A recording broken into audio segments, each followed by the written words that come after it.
what's up, Clashers? Turn 56 from iKonik here, bringing you another highlight attack video. And this attack here by Spanky was the highlight attack from iKonik War 114.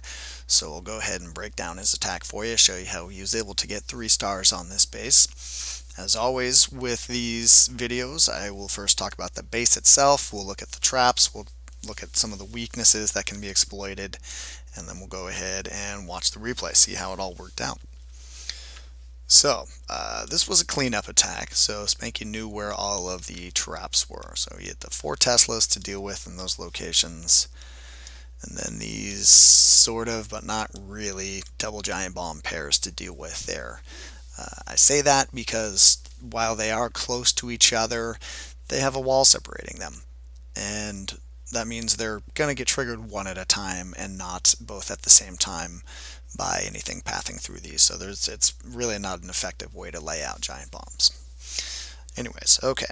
So, the weakness on this base that Spanky chose to exploit was the air defenses combined with the nice natural funnel that the southwest through southeast section of this base afforded him.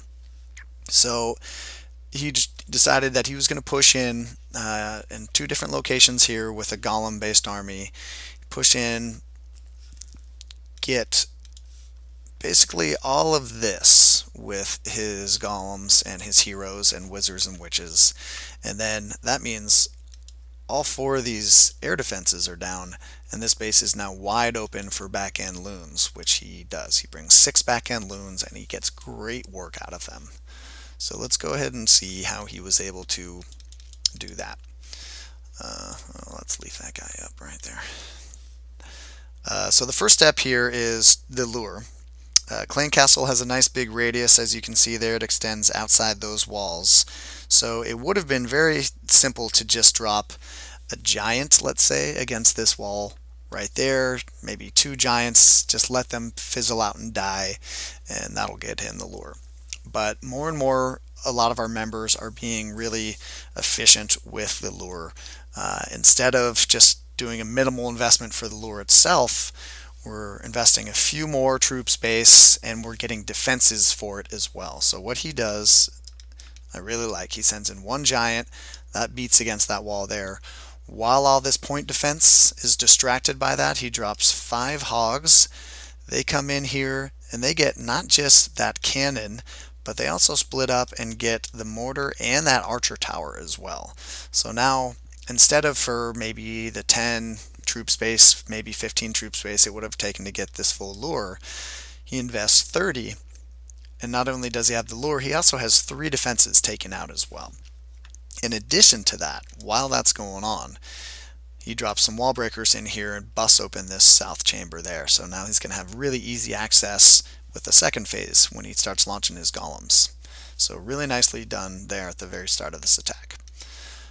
So at this point he's going to anchor down south over here. He's got 2 witches that he's going to drop and his archer queen, and that is it. He doesn't need anything else to take out this clan castle. It's a witch, some wizards, and a loon, and with his 2 witches spawning skeletons and his archer queen and her high rate of fire, that's all he's going to need to take that out. While this is going on, not waiting to make sure every single last troop is done here, but knowing that it's under control, he's moving forward with the attack, not wasting any time. And he's going to start his golem push. Now these nice big open chambers here are perfect for a golem and just a few wizards. As you'll see, he only launches about half a dozen on each side, and that's all he needs to clear these out. So he has 3 golems. He has a max clan castle golem, and he's got 2 of his own level 4 golems that he brings. He launches his own golems from this direction over here, so 1 goes in that already made hole. He makes another hole on the right side for this second one there, and then he does the same over here for his clan castle golem.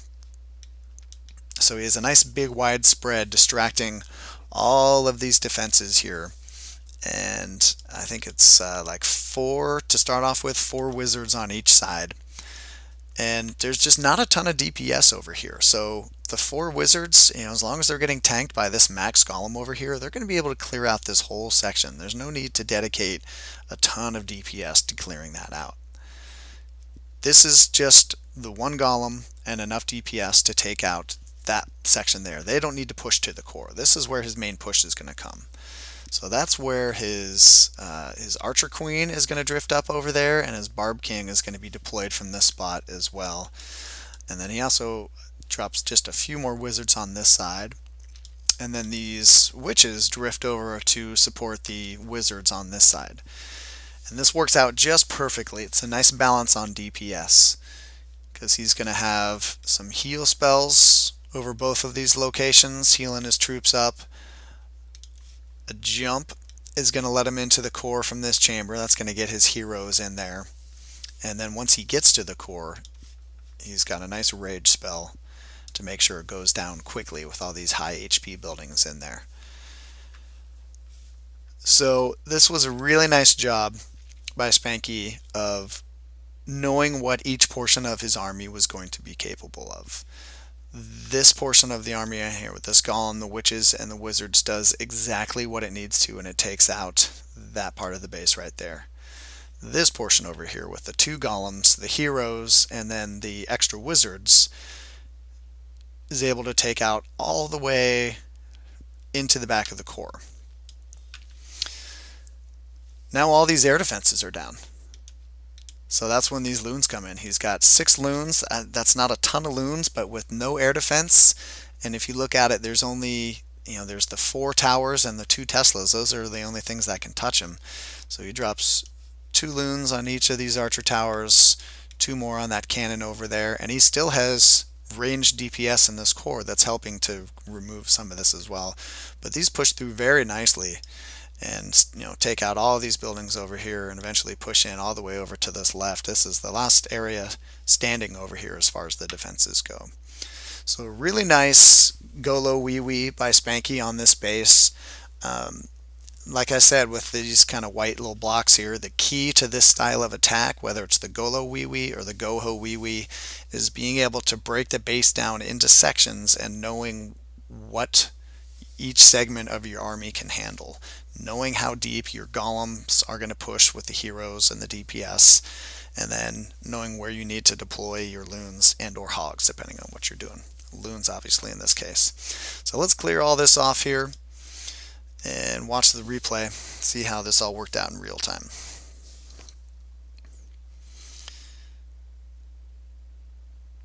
So there's the giant and the 5 hogs. The wall breakers are already down, busting open that core. Very quickly, those 3 defenses go down. And he's got his archer down south to anchor. Nice barbs to distract first, and then the 2 witches and the archer queen. That's all he's going to be needing to take out this clan castle. No need to overkill and drop a whole bunch of wizards down there either. Here comes the golem portion of this army. It's going to bust another hole there for the 1 golem. Second one goes in the pre-made hole, and then that CC golem coming in from the left there.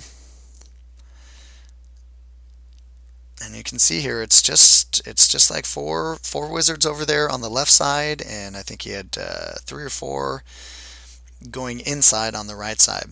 Doesn't need a whole bunch of DPS from his wizards because he's got the witches on the left, his heroes on the right. And with the help of some heal spells and the rage in the core, they're going to clear all of that out because they have golems tanking for them the entire time. Golems are doing great work getting out ahead of the DPS.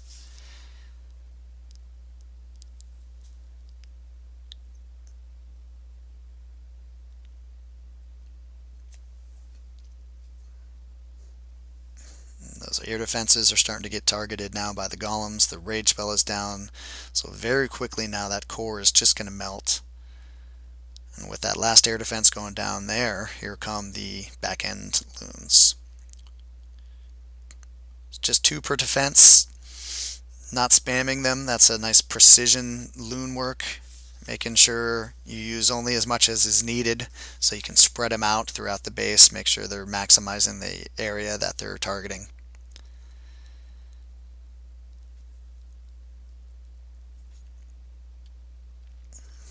And you can see there he's still got those 2 loons. He lost 4 of the 6, but 2 are still up, and they've taken out half a dozen defenses just on their own.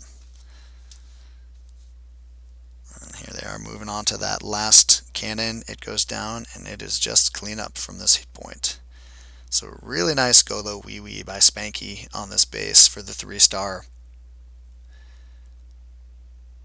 Excellent job of base identification and then breaking down the base into components and knowing exactly what section of his army was going to be able to do what, understanding how deeply each was going to be able to push in. So nice work, Spanky. Keep up the good work.